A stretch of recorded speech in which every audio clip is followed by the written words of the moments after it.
Pumapatak na naman ang ulan sa bubong ng bahay.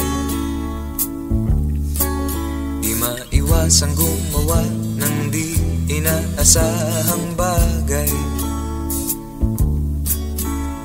Laklak ng laklak ng beer ng magdamagan. May kahirapan at di maiwasan. Mabuti pa kaya matulog ka na lang at baka sumakit ang tiyan. Ang araw ko'y nabubusisi, ako ang nasisisi. Bakit ba sila ganyan?